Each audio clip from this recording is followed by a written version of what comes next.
하루의 경제 주식 마무리 경주말 시간이 돌아왔습니다. 오늘은 주식시장을 바라보는 것도 쉽지 않은 날이셨을 것 같습니다. 양시장 모두 2% 이상의 낙폭을 기록하면서 결과적으로 2월과 3월에 열심히 끌어올린 상승분을 다 반납하게 됐습니다. 지수는 또 회복하면 됩니다. 이런 변동성을 또 역으로 수익을 낼 반전의 기회로 만드는 것도 왜 안 되겠습니까? 화요일 경주마의 강력한 세 분들과 이 반전의 포인트를 한번 잡아보시죠. 어서 나오십시오. 네, 안녕하십니까? 네.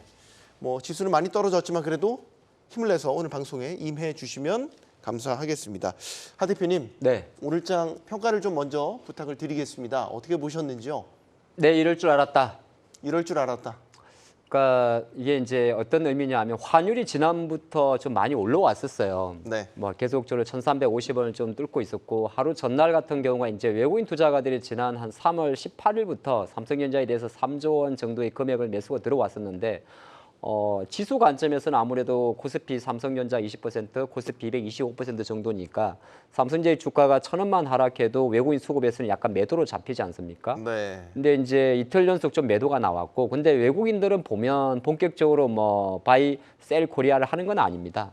보통 셀 코리아라고 이야기하면 5천억 정도 이상의 매도가 나오는데 가장 관점도 거꾸로 놓고 보게 되면 최근 상반기 동안 10조 이상의 금액을 매수했지 않습니까? 그러면 우선 선물 시장에서 먼저 대량의 매도를 하면서 이거는 이제 보유하고 있는 주식에 대한 해칭 차원도 되는 거고요. 변동성도 되게 되는데 우리가 일중 기준으로 데이 바이 데이 해서 하루에 10,000계약 이상이 이제 매도가 나오면 네. 대부분은 장이 좀 약하다고 이야기를 드리는데 그렇게 좀 볼 수가 있고 다른 한편으로는 이게 또 글로벌 증시의 전체적인 체력입니다. 한국만의 이야기는 아니고요. 미국 증시 같은 경우도 어제 같은 경우도 보면 미국 증시가 이틀 연속 최근 일주일 만에 2번의 시스템 매도가 좀 있었어요.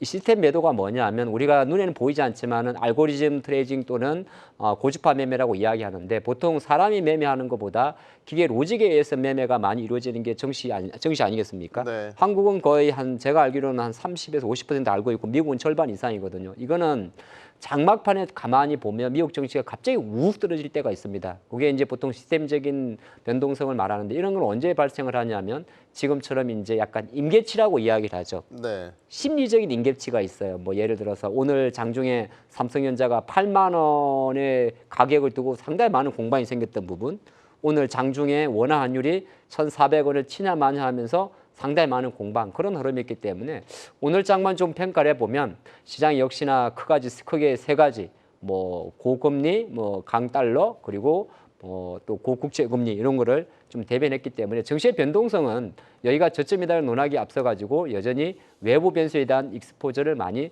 생각하고 있구나 그리 봤습니다. 원했던 상황은 아닙니다. 분명히 외부 변수들에 의해서 어쨌든 매크로 환경이 지금 만들어져 가고 있고 이게 이제 우리 증시에 좀 큰 충격을 주고 있는 이런 상황입니다. 중요한 건 수급일 것 같은데 오늘 이창원 부장님께서 어떻게 보셨는지 궁금합니다. 그러니까 환율이 1,400원을 장중 돌파를 했죠. 1,406원까지도 갔었는데 이런 환율에서는 수급 자체가 속수무책이었다고 볼 수 있겠고요. 네. 그러니까 이제 1,400원 뚫을 때가 거의 이제 17개월 만에 지금 1,400원 돌파 나왔고, 이제 97년 외환위기라든가 2008년도 글로벌 금융위기, 그리고 이제 2022년도에 미국발 이제 고금리 충격, 이때 이후로 좀 처음이거든요. 그래서 네. 이거는 좀 쉽지 않은 상황인 것 같고. 어제 이제 미국에서 소매 지표 소매 판매 지표 발표됐는데 사실 이거는 시장 영향을 그렇게 영향을 끼칠 것 같지는 않고요. 아시아 증시 전반으로 이제 하락세가 컸던 걸 봤을 때는 결국에는 중동 리스크였던 것 같다. 그래서 이스라엘 정부가 이란의 이제 고통스러운 보복을 예고를 했다는 것들이 이제 중동 리스크 확대로 이어질 것이고, 또 이제 이란 쪽에서 미국에 사전 통보했다는 것들을 미국에서 정면으로 반박을 하면서 이게 더 리스크가 불거진 게 아시아 증시 전반적으로 폭락을 이어진 거고, 보조금 이슈가 있었음에도 불구하고 삼성전자로도 지금 지수가 방어가 안 되는 하루였다라고 좀 볼 수 있겠고요. 수급적으로 외국인이 코스피를 2거래 연속 매도를 했고 코스닥은 7거래 연속 매도를 했는데 기관이 더 한술 뛰어서 지금 코스닥만 10거래 연속 지금 매도를 쏟아내고 있다라고 네. 볼 수 있겠고, 장중에 이제 선물 매도가 다소 줄어들어서 1조 1,000억 정도로 마무리됐지만은 장중에 1조 6천억까지 매도를 했고요. 선물 누적 계약으로 36,000개까지 매도를 했기 때문에 4만 계약이 넘어갈 경우에는 외국인들 선물 매도가 주춤하는 현상이 있어서 선물 매도 쪽에서는 거의 다 왔다라고 좀 볼 수 있겠고 막판에 그 당국의 구두 개입을 했었죠. 그러면서 환율을 1,400원을 방어를 하면서 그리고 좀 아래꼬리를 좀 달아 올렸는데 이 환율 1,400원을 시장에서 고점으로 인식하는지 여부가 앞으로 좀 지켜봐야 될 것 같고 그리고 이제 그로 인해서 이제 수급의 변화가 있는지 봐야 되는데 일단은 환율 1,400원대 방어되는지 좀 지켜보시면 좋을 것 같습니다. 네, 오늘 뭐 사실 외국인 수급에 많은 관심이 쏠리긴 했지만 외국인이 판 거를 개인들이 받아냈지 않습니까? 예, 그렇습니다. 이런 동향은 어떻게 분석을 하고 계십니까? 일단은 뭐 어느 주체에서 매도를 하게 되면 어느 주체는 또 받아야 되는 물론 상황이기 그렇긴 한데 때문에. 예. 최근에 이제 개인들은 그래도 매수 포지션에 좀 더 강하게 나타나고 그렇죠. 있는 것 같아서요. 일단 뭐 통상적으로 지수가 좀 밀릴 때 흐름들을 좀 보시게 되면 외국인과 기관에 대한 물량들을 뭐 다른 쪽에서 받아내는 것들이 아니고 이제 개인 쪽에서 물량들을 상당히 좀 많이 받아내고 있는 상황들이었었고요. 그리고 주가가 내릴 때 좀 개인들은 좀 공격적으로 좀 매수를 하는 경향들이 상당히 좀 강했었습니다. 그리고 그 다음 날 또는 매수 이후에 주가에 대한 반등 흐름들이 좀 나아졌었을 때 적절하게 또 차익을 하면서 좀 넘어오는 그런 이제 습성들을 좀 많이 보여줬었는데 뭐 오늘 같은 경우도 뭐 최근 들어서 주가가 내릴 때마다 외국인들에 대한 강력한 매수세보다는 오히려 개인 쪽에서에 대한 매수세가 유입이 됐던 부분들이 오늘도 좀 보여줬다라고 보시면 좋을 것 같고요. 과연 이 부분들이 차후에 우리 개인 투자자분들의 수익률로 좀 돌아올지에 대한 여부들을 좀 지금은 가장 좀 핵심적으로 좀 체크를 좀 하셔야 되지 않겠느냐라고 보시면 좋을 것 같고 일단 뭐 오늘자에 대한 하락 부분들을 좀 놓고 보게 되면 어디서부터 이 첫 단추를 어디서부터 설명을 해야 될지가 참 애매한 것 같습니다. 네. 일단 뭐 FMC에서부터 저는 좀 거슬러 올라가고 싶거든요. 지난달 FMC를 그렇죠. 말씀하셨습니다. 그때 당시에 한번 보시더라도 금리 인하, 그러니까 금리 인하에 대한 기대감들이 상당히 좀 컸었던 부분들이었는데 생각보다 경기 지표가 너무 좋았었고요. 그리고 연준 위원들의 점도표 자체도 일단은 뭐 2명 중에 1명 정도만 일단은 거수기가 좀 되면서 금리 인하에 대한 기대감들이 좀 살렸습니다. 그렇지만 이제 시장에서 예상을 했었던 뭔가 좀 전체적인 의견 자체가 금리 인하 쪽으로 가는 것이 아니었던 상황들이었기 때문에 시장에서는 상당 부분 이제 매크로 상황에 대해서 좀 고민을 했었던 상황들이었고요. 그 이후에 대한 흐름들을 좀 보시게 되면 CPI가 상당히 좀 높게 나왔었습니다. 그때서부터 좀 보시게 되면은 달러 강세 계속 진행이 됐었고 금리 인하에 대한 기대감들이 상당 부분 좀 감소가 되는 그림들이었고요. 그리고 4월 1일이죠.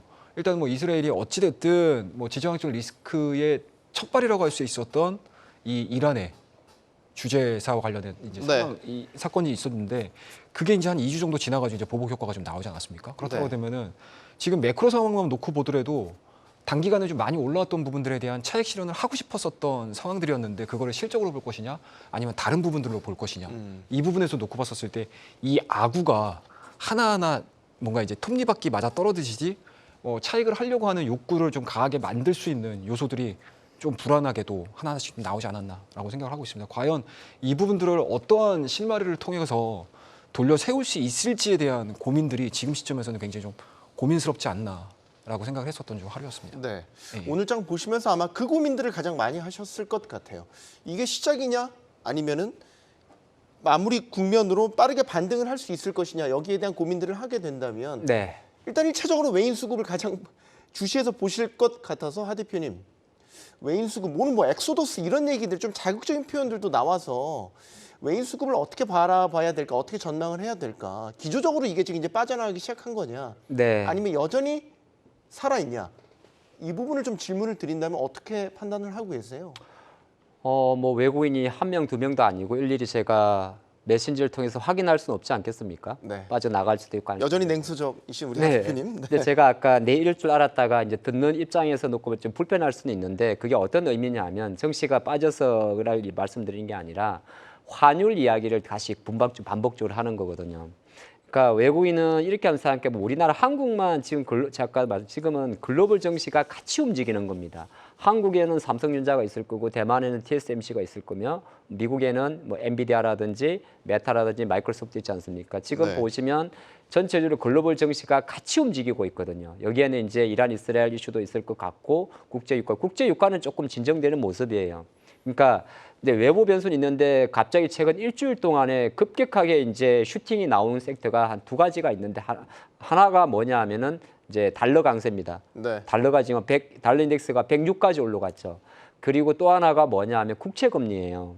그러니까 이게 누적적으로 좀 쌓여온 상태에서 지금 시장이 급격하게 이제 금리 인하에 대한 속도 자체가 거의 둔화되는 그림으로 오늘 당장 밤에 파월 의장의 연설이 예정되어 있는데 실제로 시장에서 도비시한 멘트를 기대하기는 어렵지 않겠습니까? 그런 관점에 놓고 보게 되면 아까 처음에 저한테 말씀하셨던 외국인들의 엑시도스가 시작된 거냐라고 만약에 묻는다면 저는 예스라고 답합니다. 뭐냐하면 그러니까 외국인들이 계속 팔아가지고 장이 계속 빠지냐 이것보다 외국인이 사지 않겠다는 거잖아요. 이게 주식이 엑소더스는 사실은 셀코리아를 의미해서 증시를 주식을 팔고 빠지는 걸 말하는데 네. 이걸 조금만 다르게 표현하게 되면 매수하는 강도를 집중적으로 삼성전자 등 주식을 매수하던 강도를 늦추겠다는 거거든요. 그러니까 늦춘다는 걸 거꾸로 말하면 장은 늘어지는 거예요. 그러니까 제가 바라볼 때는 시장은 지금 우리가 중요할 때 오늘 외국인이 주식을 매수하냐 매도하냐를 보는 것도 나쁜 건 아닌데 하나의 볼 수 있는 바로미터를 본다면 우리나라 원화 환율 자체가 어느 정도 안정화되는지 그게 우선이지 않나. 그게 주가 지수가 2,600을 깨냐 안 깨냐 8만 전자 깨냐 안 깨냐보다 전 중요할 것 같습니다. 그러면, 거기에 바로미터를 보시면 좋을 것 같습니다. 만약 환율이 더 위로 만약에 솟구쳐 오른다고 가정한다면 네, 그러면 더 강하게 매도세가 나타날 수 있다. 지수 흐름 관점에서는 삼성전자를 잡을지 모르겠지만 전체적인 체력적인 관점에서는 환율이 튀면 튈수록 계속 약해질 수밖에 없고 외국인의 입장에서는 가만히 한번 생각을 해보시죠. 이건 단순 계산인데 삼성전자가 지금 500조가 깨졌지 않습니까? 네. 500조의 외국인들의 지분율은 대략 50%가 조금 넘습니다. 54%까지 갔는데 단순 계산은 250조를 갖고 있다고 예산했을 때 삼성의 주가가 만약에 10%가 오른다 하더라도 원화 환율 자체가 지난해 연말 대비해서 7% 정도가 철화가 됐기 때문에 한편 놓고 보게 되면 수익률 게임에서는 3% 익실밖에 나지는 않는 거고 통상적으로 외국인들이 자금이 조금 빠질 수 있는 이유는 뭐냐 하면 4월 달, 5월 달은 배당의 국외 송금 부분이 좀 있습니다. 그러니까 배당이 이제 배당금 유입되는 것 자체가 해외로 나가는 걸 말하는 거거든요. 그럼 달러로 바꿔서 나가겠죠. 네, 그렇기 때문에 네. 원화 환율 같은 경우는 통상적으로 이런 일정과 겹치게 되면 다른 나라 동화보다 조금 더 철화될 가능성이 되게 높기 때문에 제가 바라보는 관점은 쉽게 지금의 어떤 뭐 포지션 자체가 많이 변할 것 같지는 않습니다. 네. 예. 지금 환율의 윗꼬리를 어디까지 볼까, 상반을 어디까지 열어둘까라고 보는 시각 중에서 이제는 1,450원 얘기가 나오더라고요. 뭐 신권사에서 뭐 그 얘기 나오고 했고요. 네. 1차 방어선 1,400원에 그다음에 1,450원까지 얘기 나오는데. 근데 이 전망치 올라가는 게 거의 일주일 사이에 계속 바뀌었어요. 계속 네, 위로. 그러니까 그 전에 이제 1,350원은 그렇게 의미가 없고 1,361원 뚫게 되면 좀 상방이 열려 있다는 분석이 있었는데 그거를 뭐 다 갭으로 그냥 뚫어버리더라고요. 그래서 좀 리스크한 게 나타난 거고요. 지금 국제 수익률이 좀 문제가 되는 거는 최근에 이제 그 장단기 금리 차가 역전 그 가파르게 이제 벌어지고 있는데 지금 장기물이 막 튀고 있거든요. 네. 장기물이 막 하루에 10bp씩 막 튀어버리고 이런 상황이라서 그러니까 그 국제 수익률이 올라가는 구조에서 장기 그러니까 10년물 이상의 어떤 장기 금리가 더 급격 단기 금리보다 또 많이 올라가게 되면은 이걸 베어 스티프닝이라고 하거든요. 네. 이게 전형적으로 경기 확정 국면에서 나타나는 현상이라서 이게 이제 금리 인하가 지금 쉽지 않은 상황으로 가고 있고요. 생각보다 경제가 너무 강합니다. 지금 OECD 그 경기 선행 지수도 3월까지 지금 벌써 아직까지 상승이 나오고 있고요. 지금 100.6인가가 나와가지고 지금 뭐 16개월인가 16개월인가 연속 지금 상승이 나오는 상황이라서 지금 경기가 워낙 강하다 보니까 연준 입장에서는 인플레이션도 문제고 이런 강한 경기로 인해서 쉽게 이제 금리 인하 쪽으로 이제 하기가 쉽지 않은 상황이 지금 몰리고 있는 상황이라서 아마 당분간 이게 이제 시장에서 우리 연초에 6번 금리 인하에서 3번 그리고 2번으로 좁혀지고 어쩌면 1번으로 갈 수 있는 이런 이제 눈높이가 낮춰지는 구간에서 지금 지수 조정, 시장 조정이 지금 불가피한 것으로 좀 보여지고 네. 이게 어느 정도 눈높이에 맞춰진 상태에서는 좀 조정이 멈추지 않을까라고 보고 있습니다. 장기 국채 금리가 이렇게 위로 오르는 것은 경기 확장 국면에서 나타난 현상이다라고 본다면 금리 인하 시점을 점점 뒤로 본다. 네, 그렇게 점점 몰리고 있는 상황이라고 그런 계산이 나올 수 있다라는 거니까 단기적으로 보면 이건 주식 시장에는 좋지 않은 시그널이다라고 그렇죠. 보는 거고. 네. 최 대표님, 예. 그러면 포지션을 어떻게 잡는 게 맞겠습니까? 일단은 시장에서 이제 포기할 건 좀 포기해야 될 것 같아요. 개인적으로. 만약에 올라가야 된다고 하게 되면 지금 지수를 좀 보시게 되면 항상 반등이 나올 때마다 금리 인하에 대한 기대감들을 가지고 안도하면서 올라왔었거든요. 그러니까 우리가 작년도에 보시게 되면 작년 연말에만 하더라도 5번, 6번 얘기 나왔다가 올해 초만 넘어가더라도 3번, 4번 얘기하다가 지금 들어서 보시게 되면 이제 2번 정도로 줄어들지 않았습니까? 네. 그때 지수가 만약 항상 밀릴 때마다 금리 인하에 대한 가능성들을 열어두면서 지금 지수 반등을 좀 일으켰었는데 그렇다고 하면 지금과 같이 이렇게 경기가 좋다라고 하게 되면 금리 인하가 필요 없는 상태에서도 지수가 올라갈 수 있을 것이라는 거에 대한 자신감들이 시장에서는 좀 피력을 해야 있지 않을까. 그러니까 심리가 좀 바뀌어야 되지 않을까라는 생각이 좀 들고요. 그렇다고 되면은 저는 개인적으로는 이번 4월 26일 날 있을 PC 지표가 발표되기 전까지는 네. 시장은 굉장히 좀 쉽지 않게 진행이 될 가능성이 높지 않을까라고 생각을 하고 있어요. 그게 왜 그러냐면 일단은 삼성전자 같은 경우도 마찬가지예요. 지금 이게 85,000원, 86,000원, 87,000원대까지 갔다가 이제 9만 원대를 돌파를 시키냐 마냐 이 얘기 나오다가 지금 꺾이기 시작하지 않습니까?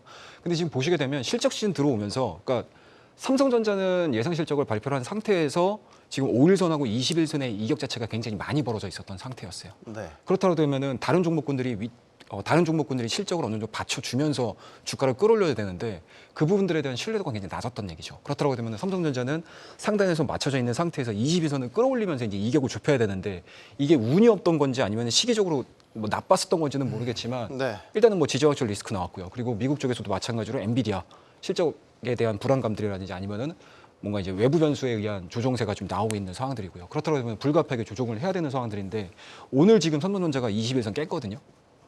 20일선 깼습니다. 네. 8만 원대 지금 종가를 형성을 했었는데 이게 지금 보시게 되면 5일선으로는 이게 상단으로 놓고 봤었을 때 한 7만 8천 원대까지 열려는 있어요.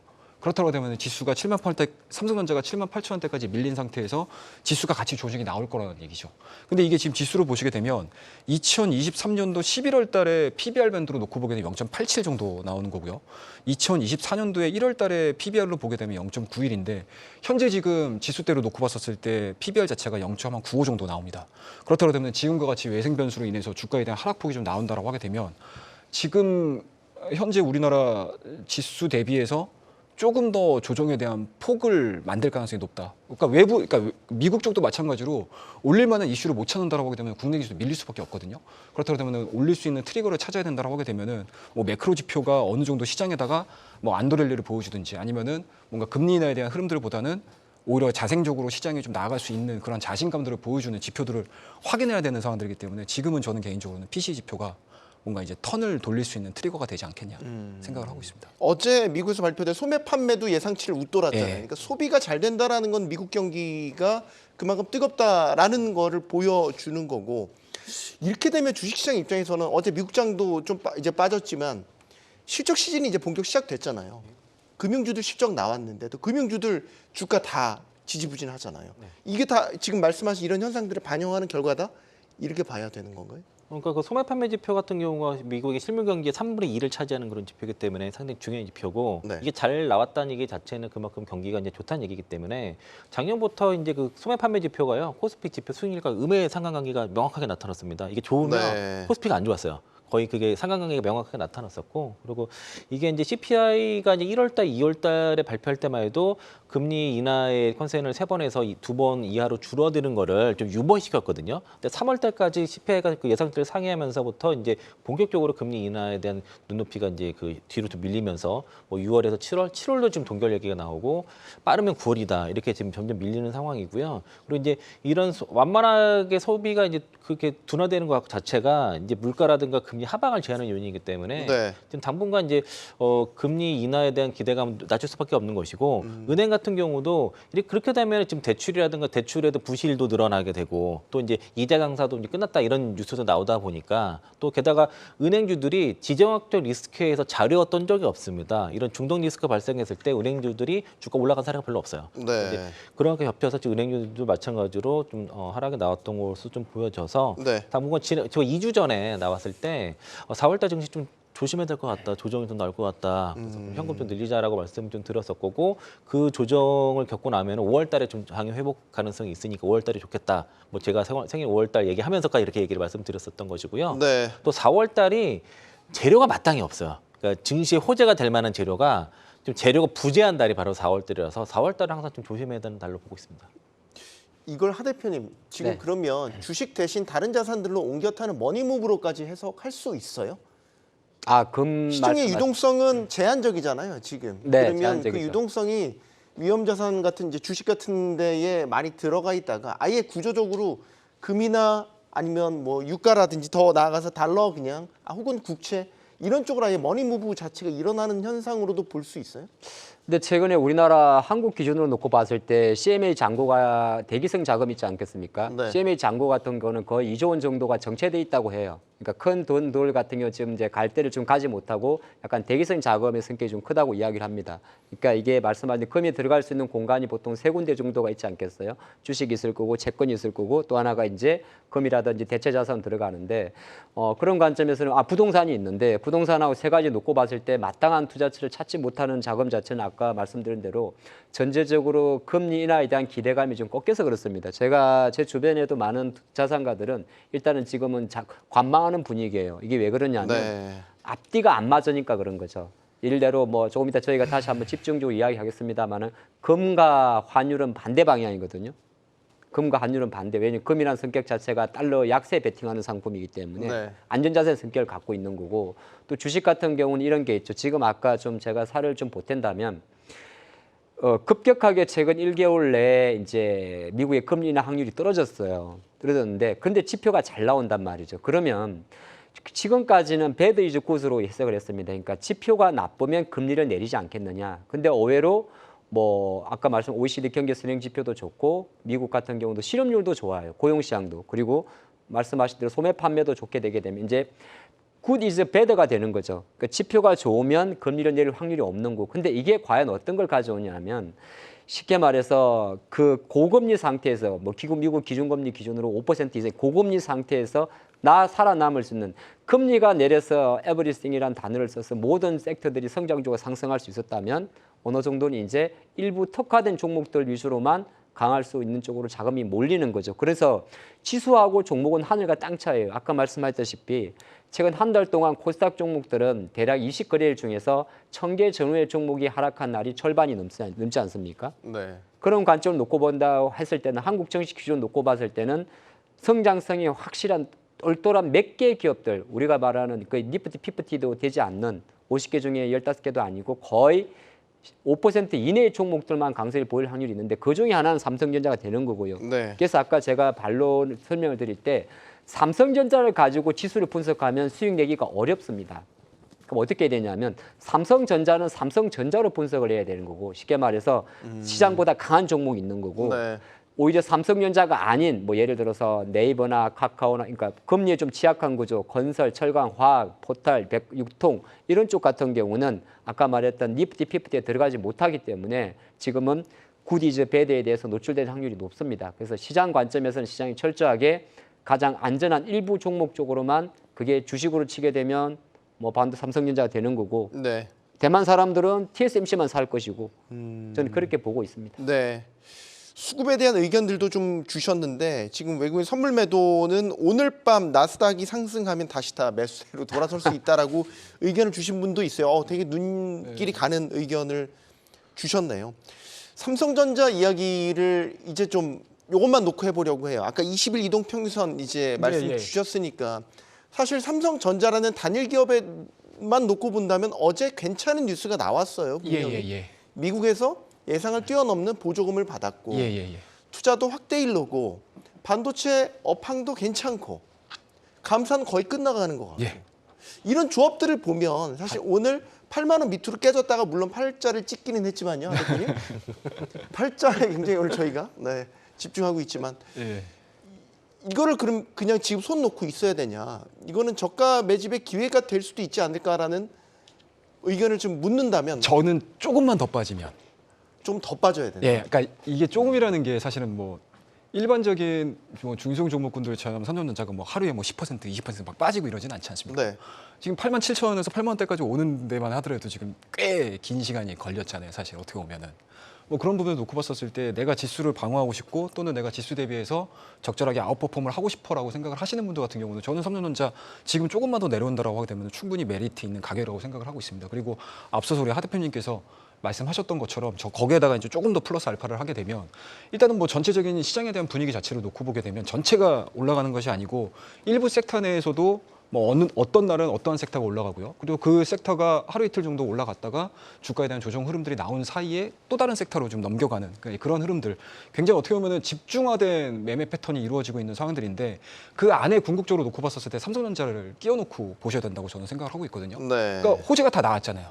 좋아지는 호재들은 다 나왔어요. 그러니까 쉽게 얘기해서 반도체 가격이 당연히 올라가고 있는 상황들이고요. 그리고 보조금 당연히 받았고요. 그리고 HBM 시장 내에서의 밸류체인 안으로 내가 들어가겠어라는 퀄테스트까지 진행이 되고 있는 상황들이기 때문에 네. 일단은 87,000원대를 찍는 그 순간에 이거에 대한 가격 반응은 다 나왔다고 생각을 하고 있습니다. 그렇다고 지금 무너지는 것들은 일시적으로 시장에서 뭔가 이제 엑시트를 하려고 하는 자금들 자체에 대한 차익성 물량이기 때문에 네. 저는 개인적으로 삼성전자가 만약에 이 구간에서 뭐 75,000원대를 하향 이탈시켜서 무너진다고 하게 되면은 전체 시장이 다 무너진다고 봐요. 만약에 그리고 지수가 좀 올라가야 된다고 하게 되면 삼성전자를 기준으로 해서 올라갈 가능성이 높다. 그렇다고 되면 이게 어떠한 논리로 올라갈 가능성이 높겠냐라고 생각을 하게 되냐면 다른 종목군들은 모르겠습니다. 일단 뭐 지켜봐야 되겠지만 삼성전자 같은 경우는 어찌됐든 기대감들은 있어요.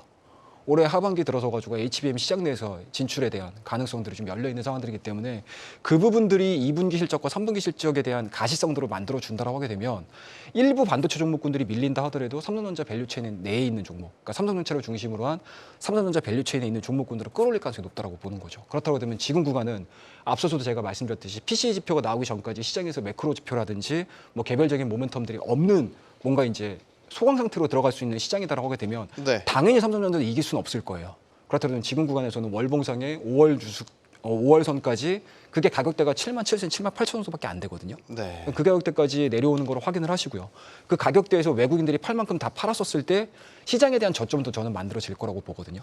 뭐 그렇다고 되면 그 가격대에서 돌려 세우게 되면 아마 다시 한번 반도체 종목들이 올라갈지 아니면 반도체를 아예 내팽개진 상태에서 삼성전자와 SK 하이닉스, HBM 관련 종목군들을 끌어올릴지 그리고 그와 더불어서 다른 섹터들이 새롭게 부각이 되면서 올릴지 그것들을 확인을 하시면서 매매를 하시는 게 지금은 가장 좋지 않겠냐라고 저는 개인적으로 생각을 하고 있습니다. 73,000원대까지는 7만 저점을 확인하고 7만 5천 원 정도까지 7만 5천 원 조금 더 정도까지. 시장에 대한 변동성을 봤었을 때 저도 좀 비슷한 것 같은데 네. 오늘 이제 저희가 그 삼성전자 종가 뭐 8만 지키냐 못 지키냐 내기했지 않습니까?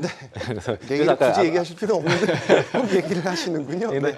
보는 게 저는 오늘은 8만을 지키고 내일 깨질 거라고 생각이 좀 들어서 이제 8만 이게 했었는데 네. 대략 보니까 7만 4천 원, 7만 5천 원 그 정도 저점이 보이더라고요. 만약에 추가 조정 받는다고 하면 그래서 이제 삼성전자는 여기서 뭐 매수보다도 좀 지켜봐야 될 것 같고요. 타이밍상 그 이부진 사장 그 블록딜 타이밍이 총선 바로 하루 전날 딱 그 4월 9일 날 그 시간에 했거든요. 그래서 이게 이제 타이밍이 좀 안 좋았다라고 좀 볼 수 있겠고요. 다소 이제 많이 오른 상태에서 금액 약간의 고점 신호도 나올 수 있는 그런 블록들이었다라고 좀 판단이 들어서 일단 좀 삼성전자 지금 단기적으로 4월 달은 좀 보수적으로 봐야 되지 않겠냐 보고 있습니다. 이창환 부장님께서도 일단 4월 달은 홀딩 스테이를 하면서 좀 지켜보자라는 쪽이고 하 대표님. 네.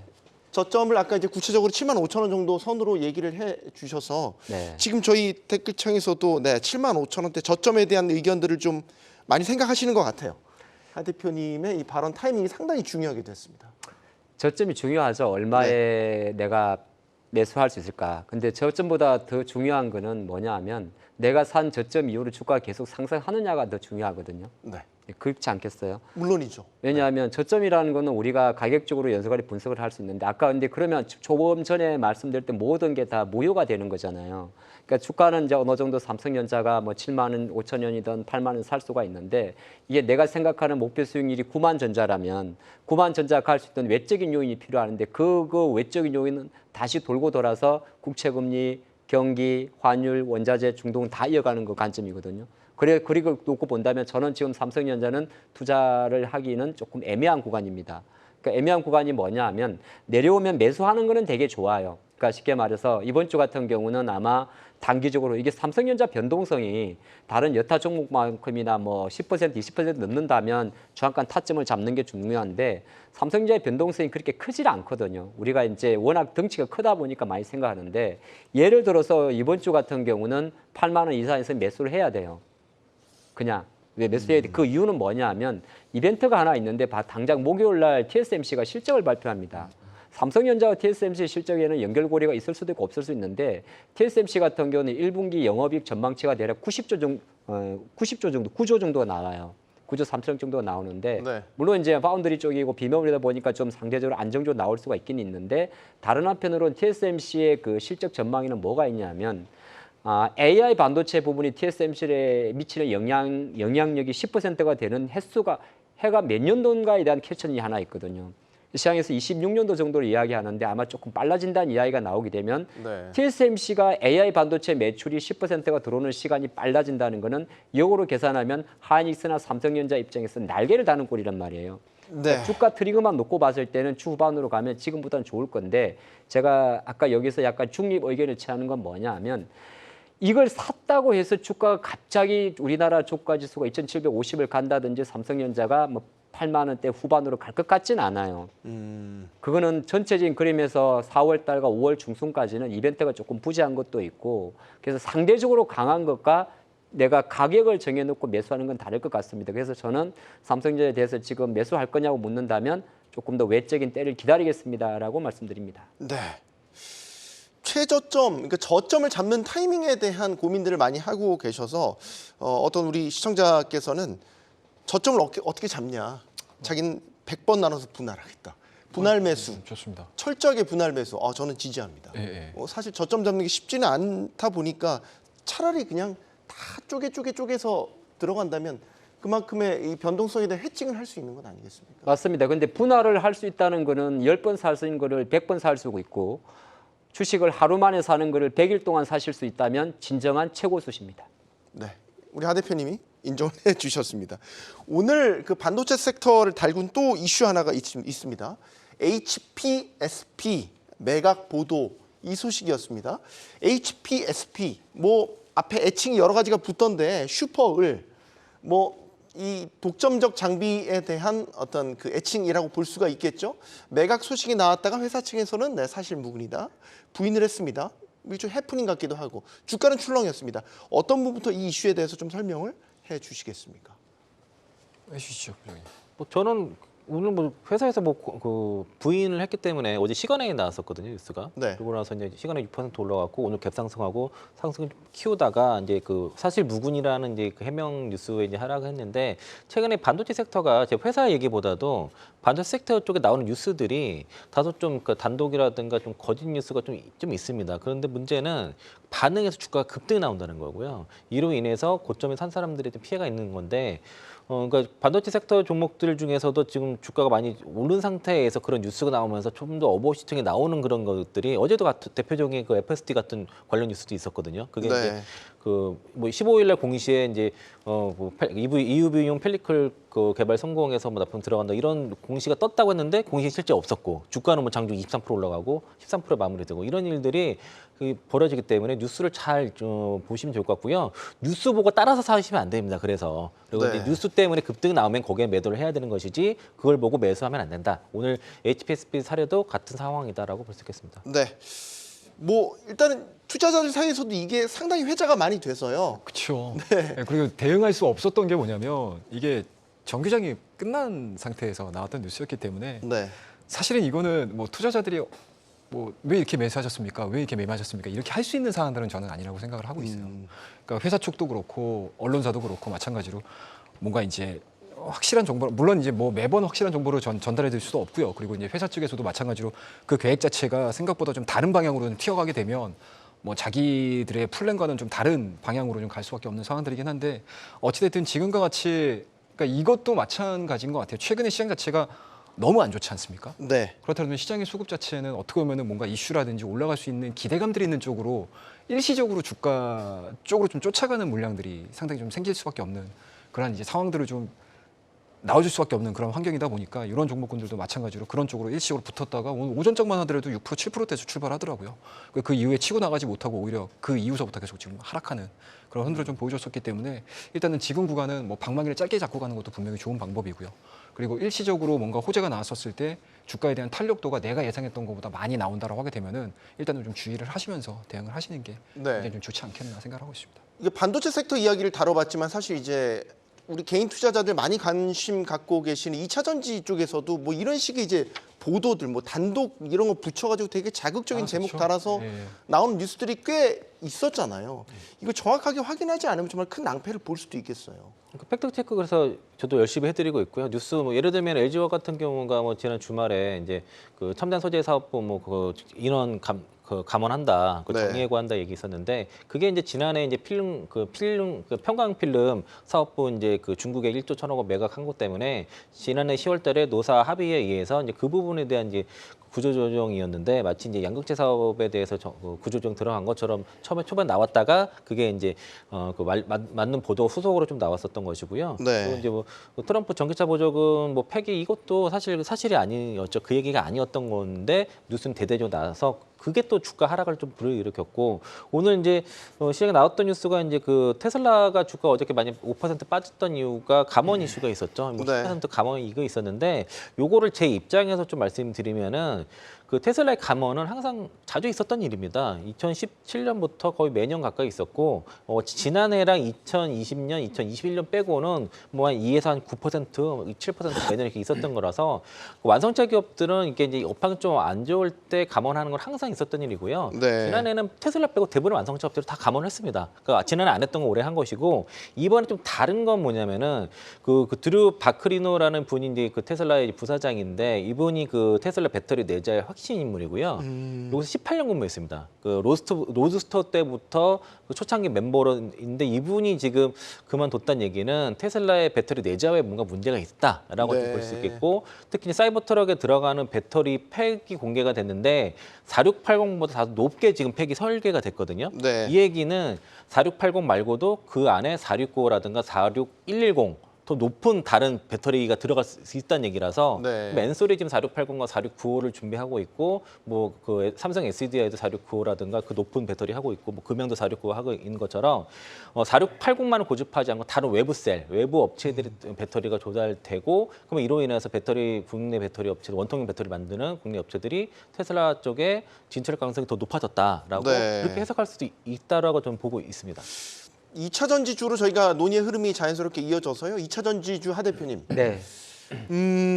에코프로가 오히려 지금 거래를 쉬고 있는 게 지금 뭐 어떻게 하다 보니까 신의 한 수처럼 여겨지게 됐어요. 지금 이런 소나기장의 거래를 피했다는 게 말이죠. 우프네요. 네, 웃긴데 슬프다는 말씀이시죠? 네. 에코프로가 이제 지난 4월 8일 날 최종 거래일이 잠깐 될 때 종가에 좀 많이 그러니까 거래 정지에 대한 리스크 물량 때문에 주가가 조금 더 종가 저가로 마감한 게 있습니다. 그 왜 그러냐면 2주 정도 기간 동안에 거래 정지 기간 동안에 자금이 묶이기 때문에 그 기간에 다른 종목을 뭐 수익을 내기 위해서 주식을 팔고 하는 물량도 있겠죠. 그러다 보니까 이제 결과론적으로 놓고 보게 되면 에코프로의 4월 마지막 8일 날 종가는 생각보다 언더슈팅을 마감을 했고 물론 이제 4월 24일 날 다시 이제 액면분할해서 다시 거래가 재개될 텐데 그때 상황이 어떻게 될지 우리가 예측할 수는 없습니다. 예측할 수는 없는데 네. 사실 시장이라는 게 조금 전에 뭐 이창환 부장도 하셨지만은 2차 전지 같은 경우도 현재 업황 바닥에 대한 시그널은 여기저기서 조금씩 잡히고는 있습니다. 잡히고는 있는데 시장의 모든 지금 한 올해 지금 벌써 이제 1분기가 마감되는 실적 시즌인데 시작한 관점에서도 실제에 대한 상대적 매력도가 이렇게 보면 좋은 거죠. 2차 전지는 바닥이 상반기가 바닥이라는 약간 와이드한 어떤 캐치 마크를 던져둔 거고요. 네. 반도체 같은 경우는 1분기가 이미 바닥을 치고 올라가는 속도에 베팅을 하다 보니까 자금의 순환 차원에서는 1분기가 바닥인 건 알겠는데 지금 당장 바닥을 치고 올라가는 쪽에 매기세가 많이 몰리는 거거든요. 그러니까 시장 관점에서는 역시나 뭐 한때로 그냥 반도체 내려가면 2차 전지 올라옵니까? 이 논리보다는 실제로 반도체 쪽에 대한 똑같아요. 지금 장 약간 흔들리면 많은 투자분들은 뭐 살까 생각하냐면 반도체 살까, 전력 인프라 살까, 구리 관련주 살까 그렇게 하지 않습니까? 네. 이게 시장의 결이거든요. 그 관점을 보시면 좋을 것 같고 2차 전지를 좀 바라보시는 분들은 사실 뭐 저 이창환 부장도 그렇고 저도 계속 모든 기업들의 이거 일정 같은 건 체크는 하는데 일정은 체크하고 회사가 뭐 공장을 다시 가동을 한다든지 하는 건 하는데 주가는 움직이지 않는 거는 전체적인 관점에서는 여전히 한편으로는 뭔가 트리거가 필요합니다. 그 트리거라는 거는 뭐 실적 발표라면 실적 발표. 예, 그런 트리거가 아마 4월 달, 5월 달에 진행이 되기 때문에 오히려 먼저 한번 얻어맞는 관점으로 좀 보시면 좋다 그런 말씀드리겠고 주가 절대 위치를 보고 지금은 장의 변동성이 워낙 크기 때문에 쏠림이 크기 때문에 네. 차트를 기준으로 해가지고 이 정도는 바닥일 거야에 대한 거는 그렇게 바람직할 것 같지는 않습니다. 일단 수급이나 좀 들어오는 걸 보면서 들어가야 될 것 같습니다. 팁을 좀 보충 설명해드려야 될 것 네. 같은데요. 그러니까 2차전 투자하신 분들이 좀 유의할 점은 뭐냐면은 그러니까 양극재라든가 리튬 관련 종목들은 지난해 이제 주가가 많이 올라가면서 또 이제 2025년부터 2027년까지 실적 성장에 대한 기대감들이 좀 반영이 된 건 사실입니다. 그래서 네. 이제 그러면서 이제 그게 이제 현실로서 실적이 안 나오면서 주가 조정을 받았기 때문에 뭐 포스코홀딩스라든가 이제 리튬 관련 종목은 뭐 에코프로 BM 이런 양극재 관련 종목들은 일단 실적이 회복되는 것들을 보여줘야 됩니다. 이제 그 성과를 보여줘야 되는 입장에 있는 것이고 그동안 한 2년 이상의 조정을 받았던 이제 전액이라든가 동박이라든가 다른 소재 종목들은 그게 이제 그 기대감 반영이 안 됐기 때문에 지금 이제 뭐 FOMC 뭐 수혜라든가 IRR법에 대한 수혜들이 이제 거기에 대한 기대감이 반영되는 것이죠. 그러니까 똑같이 4분기 1분 실적이 안 좋은데 전액 종목들은 급등이 나왔고 최근에 동박 관련 종목들도 급등이 나온 것들은 그래서 기대감이 반영 안 된 것들이 이제서야 반영이 된 거라고 보시면 되겠고요. 이제서야 타이밍이. 네, 그렇죠. 이제 그 네. 전액이라든가 뭐 동박이 최근에 뭐 SKC 대표적으로 그랬던 것이고요. 이제는 또 전액 기업들도 이제 검증의 단계로 이제 다가서고 있는 겁니다. 동박도 마찬가지고 그래서 지금 특히 엔캠 같은 경우는 지금 그 검증을 받아야 돼요. 왜 그러냐면은 지금 원래 엔캠의 실적 가이던스가 24년도 2조, 2025년도에 3조 6천억이었는데 올해 인터배터리에서 갑자기 올해 가이던스 1조 얘기를 하고요. 네. 그리고 2025년도 3조 6천억 매출 가이던스가 지난해 9월 달 발표한 건데 그 9월 달이 UAW 파업이 10월 달이었지 않습니까? 네. 그러니까 이제 시장에서 전기차 캐즘에 대해서 막 인식되기 직전이 9월 달이었어요. 그러니까 UAW는 전미자동차 노조의 예, 그쵸. 파업을 거기 말씀하시는 그 10월 거죠? 달이었기 때문에 그래서 네. 이 2025년도 실적 가이던스의 지금 변화가 그 회사에서 이걸 변화를 아마 수정 가능성이 있고 또 왜 그러냐면은 대신증권에서 리포트가 나왔는데 올해 실적 추정치를 대략 매출을 1조에 그러니까 1조 이상 나올 거로 보는데 지금 증권사 컨센서스가 내년도가 1조 2천억으로 되어 있어요. 그러니까 지금 3조 6천억과 1조 2천억은 아예 다른 얘기거든요. 그래서 이제 요거에 대한 그 사실 확인이 좀 필요한데 뭐 회사 쪽에서 얘기를 한 거기 때문에 회사 쪽에서 가능성이 높겠지만은 증권사의 눈높이랑 지금 회사 가이드에서 너무 차이가 나니까 네. 요거에 대한 좀 확인이 필요하다라고 볼 수 있겠습니다. 네. 우리 홍 대표님은 어떻게 보시는지, 그러니까 2차 전지와 예. 관련해서는 예. 뭐 워낙 이제 조정 기간이 길어졌고 이런 가운데 실적 시즌을 맞이한 거고 예. 실적 시즌에 대한 걱정 이게 기우일까? 한 번 더 그럼 우리가 눈앞에서 좀 좋지 않은 실적들을 눈으로 목도를 해야 될까? 지금 이 타이밍인 것 같고 일단은 실적 우려감들은 반영된 것 같아요. 반영이 됐다 주가에는. 예, LG에너지, 그러니까 LG엔솔 실적 발표하면서 뭐 주가에 대한 하락폭은 어찌됐든 저희 좀 나오긴 했었지만 전체적인 시장 반영에 같이 연동되는 모습이기 때문에 일단은 뭐 1분기 실적이 안 좋을 거라는 부분들에 대해서는 어느 정도 주가들은 다 반영이 된 것 같습니다. 그렇다고 네. 보면 이제 저점을 찍고 이제 올라가는 그 타이밍들을 좀 봐야 되는데 이게 앞서서 우리 대표님 뭐 하 대표님도 말씀하셨고 이창호 의원도 말씀하셨지만 올라갈 수 있는 뭔가 이제 명분이라고 보통 얘기를 하잖아요. 뭐 모멘텀이나 이제 이런 부분들이 좀 나와야 되는데 통상적으로 나왔었을 때의 주가 흐름들을 좀 보시게 되면 거의 뭔가 옆으로 횡보되는 구간들을 많이 보여주고 있거든요. 네. 근데 아직까지 이차전지 같은 경우는 그런 흐름들을 보여주지 못하는 거야. 그러니까 뭐 물론 이제 다중바닥을 만들어주고 있는 상황들이긴 하지만 그 다중바닥 하단권에서 계속 움직이고 있는 상황들이기 때문에 뭔가 이 진폭이 좀 낮아지는 구간들을 조금 더 봐야 되지 않겠느냐라는 생각이 좀 들고요. 그리고 어찌됐든 뭐 저는 개인적으로는 테슬라 주가의 향방이 굉장히 중요하다고 생각을 하고 있습니다. 네. 그러니까 테슬라의 최근 저점을 어제부로 도달을 했죠. 차트 흐름들을 좀 보시게 되면 도달을 했습니다. 그래서 테슬라가 만약에 여기서 직전 저점 자체를 깨고 밀린다라고 하게 되면은 전체 2차원지로 바라보는 전기차를 바라보는 투심 자체는 뭐 같이 악화될 수밖에 없는 상황들이기 때문에 뭐 시장이라서는 마찬가지지 않습니까? 뭐 펀더멘털이라든지 이런 부분들을 가지고 올라가는 것도 그게 업황에 대한 기대감들이라든지 좋은 모습들을 좀 보여야지만 뭔가 시너지 효과가 나면서 주가가 올라가는 건데 전체적으로 뭐 밸류 자체에 대한 뭔가 이제 신뢰성이라든지 이런 부분도 없는 거잖아요. 그러니까 작년도에 밸류에이션을 보시게 되면 굉장히 좀 꿈과 같은 숫자들을 내보내다가 지금 막상 주가가 밀리고 실적을 확인하면서 계속 지금 하향 다운되고 있는 상황들이기 때문에 그 하향 다운되는 부분들을 업사이드를 만들어낼 수 있는 뭔가 이제 역할들을 해야 되는 상황들일 것 같고요. 만약에 테슬라 자체가 만약에 하향 이탈 시켜가지고 뭔가 심리적으로 더 깨진다라고 하게 되면은 이차전지 같은 경우는 약간은 1분기 실적과 더불어서 시장과 더불어서 뭔가 좀 충격을 좀 받고 2분기 실적을 확인을 하는 과정에서 또 저점을 만들고 올라갈 가능성이 높기 때문에 뭐 저는 개인적으로는 2차전지는 뭐 계속 말씀드리지만 뭐 말씀드렸던 대로 가는 것 같아요. 그러니까 전기차에 대한 부분들이 그동안에는 너무 가격이 높다. 그렇다면 지금 트렌드를 좀 보시게 되면 저가차를 만들기 위한 여러 가지 OEM 쪽에서 많이 계획들을 내보내고 있지 않습니까? 이거는 저는 굉장히 좋게 생각을 하고 있고요. 그리고 최근에 현대차나 기아차 같은 경우 하이브리드를 기반으로 해가지고 주가가 또 다시 한번 올라가고 있지 않습니까? 네. 하이브리드도 마찬가지로 전기차가 하이브리드 때문에 안 팔려라는 개념으로 저는 보고 있진 않아요. 오히려 전기차로 넘어가기 위한 하이브리드가 그 완충작용을 해주는 것 같아요. 그러니까 전기차에 대한 뭔가 불편함이라든지 아니면은 뭔가 시기상조라든지 이런 부분들을 상쇄시킬 수 있는 게 저는 하이브리드라고 생각을 하고 있거든요. 그렇다면 하이브리드를 가지고 어느 정도 시장에서 완충작용 만들어주고 전기차가 실생활에 빠르게 좀 침투를 해가지고 뭔가 큐를 맞춰준다고 하게 되면 이차원지도 뭐 작년도에 우리가 얘기를 했었던 성장성에 대한 부분들이 차츰차츰 나오지 않겠느냐라고 생각하고 있습니다. 그래서 중장기적인 관점으로는 뭐 제가 뭐 엘빈 토플러도 아니고 뭐 어떻게 30년도, 31년도 이걸 예측을 하겠습니까? 토플러, 그건 아니고요. 다만 시기적인 흐름들로 놓고 봤었을 때는 그러한 흐름들로 저는 보고 있어서 뭐 제가 뭐 이 시간을 통해 가지고 작년도서도 말씀드렸던 부분들에 대한 뷰 자체는 바뀐 건 없습니다. 알겠습니다. 예. 2차 전지 얘기를 다음에는 조금 더 깊이 있게 해보겠습니다. 이창훈 부장님. 예. 자동차 이야기를 해야 돼서요. 지금 이제 환율과 자동차를 떼낼래야 뗄 수 없죠. 이런 고환율 상황에서 자동차주의 흐름은 어떨까? 사실 자동차주를 요즘에는 자동차 그대로 보기보다는 밸류업과도 같이 묶어서 보기 때문에 현대차, 기아 최근 주가 흐름이 상대적으로 보면 시장이 이렇게 좀 조정을 받는 가운데서 보면 네. 잘 방어를 해냈고 오늘도 소폭 올랐고요. 자동차주 지금 흐름에서 어떻게 봐야 되겠습니까? 국내 관련 섹터 중에서 뭐 삼성전자도 수출될 비중도 높고 합니다만 환율에 대한 익스포저가 가장 큰 게 자동차 섹터입니다. 아무래도 가장 큰 섹터고 환율이니까 보통 이제 뭐 현대차도 마찬가지 많은 기업들이 연말 연초에 뭐 그해 환율의 가이드라인을 어느 정도 한국은행 자료라든지 유수기관, 연구기관을 통해서 선정을 하게 됩니다. 네. 자료를 보게 되면 기아 입장에서는 거의 1,300원 이내로 잡아놨다고 해요. 그런 관점에 놓고 보면 당장 이달 말에 이제 실적 발표합니다만은 1분기 컨센서스마저 스프라이즈 확률이 나와 버릴 수밖에 없는 거죠. 왜 그러냐면 네.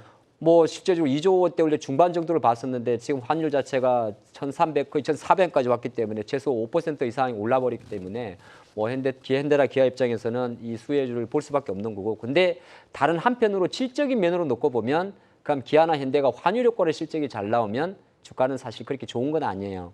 왜냐하면 그건 일시적인 거니까. 네. 그러니까 판매가 잘 되고 예를 들어서 이런 게 더 중요한 거라서 그런 관점을 보시면 좋고 다만 지금 시장 관점에서 4월 접어들어서 워낙 환에 대한 민감성이 크기 때문에 현대 기아가 상대적으로 강한 겁니다. 그 관점을 보시면 좋을 것 같고 투자 전략을 만약에 저에게 묻는다면 현대 기아는 지금도 홀드 앤 바이 전략이 맞을 것 같습니다. 그 이유는 어지간해서는 이 환율이 쉽게 꺾일 것 같지가 않고 네. 삼성전자, 하이닉스 다음으로 실적 시전 시가총액 1위부터 10위 종목 중에서 실적에 대한 모멘텀이 가장 좋은 섹터가 자동차니까요. 네, 그리 볼 수 있겠습니다. 네. 이창훈 부장님께서도 비슷한 결의신지 아니면 좀 다르게 보는 시각이 있으신지. 그러니까 고환율 부분에서 그러니까 현대차라 기아라든가 이런 완성차 기업들이 주가 방어되는 건 맞는데 네. 지금 고환율의 지금 배경이 어쨌든 고금리도 있거든요. 그러니까 아무래도 뭐 자동차 할부금에 대한 부담감이 있기 때문에 네. 이게 판매에 영향이 있어서 이건 그냥 반반으로 보시면 좋을 것 같고요. 다만 이제 현대 기아차 같은 경우는 개인적으로는 앞으로 이제 전기차 시대에 있어서 우리가 이제 내연기관차 시대에서는 맛보지 못했던 그런 이제 글로벌 탑티어 그룹으로 들어갈 수 있는 절의 기회다라고 봐서 여기서는 뭐 삼성, 현대라든가 기아가 이제 상당히 가능성이 높다라고 좀 개인적으로 보고 있습니다. 네. 뭐 자동차주에 대한 이야기도 견해를 또 여쭙지 않을 수 없는 게 이게 밸류업으로도 이제 묶여서 지금 보고 있기 때문에 예. 지금 얘기는 외국인들이 반도체를 팔고 삼성을 팔고 현대차를 산다. 그러니까 밸류업을 산다. 이제 이런 식의 흐름들도 얘기를 하고 있거든요. 그런 관점에서 보면 주가는 상당히 기대를 해야 또 괜찮을 타이밍 아닌가요? 이게 뭐 제 견해입니다. 예, 맞습니다, 이거는- 맞습니다. 네. 저도 마찬가지로 굉장히 고민되는 시점이긴 한데 아마 어젠가요, 그젠가요, 이복현 금감원장이 일단은 밸류업에 대한 부분들에 대해서 좀 추진을 하겠다라는 얘기들을 좀 하지 않았습니까? 네. 정부의 뭐 어찌됐든 뭐 정치적인 색깔이라든지 이런 부분들을 다 제외시키고 나서라도 우리는 그렇게 움직이겠다라는 얘기를 좀 한 상황이기 때문에 일단은 뭐 그 부분들이 뭔가 이제 트리거 역할을 좀 해줬던 상황이었지 않았나라는 생각이 좀 들고요. 그와 더불어서 이제 원달러 환율 부분도 다행스럽게 뭐 전체적인 시장으로 놓고 봤을 때는 뭐 그렇게 좋은 이슈는 아니긴 하지만 어찌됐든 일부 수출주에 대해서는 긍정적으로 좀 평가가 이루어지면서 주가가 좀 올라가고 있는 상황들이기 때문에 앞서서도 저는 개인적으로 이창훈 부장님이 얘기하셨던 것처럼 저 역시도 마찬가지로 좀 반반인 것 같아요. 그러니까 시장이 안 좋은 상태에서 어찌됐든 시장의 참여자들은 좋은 이슈들을 찾을 수밖에 없거든요. 뭐 그런 측면 놓고 봤었을 때는 뭐 당연히 정부에서도 얘기가 나왔었던 거고 원달러 환율에 대한 이야기도 나왔었고요. 그리고 1분기 실적이 현대차, 기아차가 지금 남아 있는 상황들이기 때문에 오히려 다른 섹터군들에 대한 뭐 실적에 대한 가시성들 자체가 뭔가 확신성 자체가 좀 약해지는 시점에서 자동차에 대한 뭐 실적 부분들은 어느 정도 좀 신뢰가 좀 높은 상황들이어서 그 부분들에 대해서 네. 시장이 좀 높게 평가를 하고 있는 게 아닌가 말씀드리도록 하겠습니다. 오늘 마지막 질문 짧게만 좀 네. 내일장 어떻게 준비하면 좋겠습니까? 뭐 오늘 뭐 좀 낙폭도 있었고 출렁했던 시장이어서 마지막으로 하 대표님께. 내일장은 개장하자마자 한 1시간 정도를 보시면요. 외국인이 삼성전자의 매수가 들어오는 것과 그리고 이제 선물 시장에서의 매수가 뭐 오전 10시 전후로 한 3천 계약 이상 정도가 들어오면 좀 반등을 하는데 일단은 지금 장 그리 보시는 게 좋을 것 같아요. 뭐 급락했다는 표현보다는 약간 공포스러운 어떤 변동성에서 약간 변동성이 진정되는 건데 그 변동 진정되는 것은 원화 환율이 이제 1,400원 위로 튀지고 가지 않는다면 아마 내일 같은 경우 오늘보다는 조금 나은 기술적 반등을 반도체하고 전력 인프라하고 뭐 이런 쪽에서 좀 진행되지 않겠느냐 그렇게 보고 있습니다. 네. 자, 이런 말이 있죠. 네, 이 또한 지나가리라. 자, 오늘의 낙폭에서 손실을 본 분들께는 심심한 위로를 전합니다. 하지만 이 또한 지나갈 테니까 너무 낙심하지 말고 내일의 경주를 또 잘 준비하자는 응원도 같이 보내드리겠습니다. 진짜 경주는 지금부터니까요. 경주마였습니다. 고맙습니다.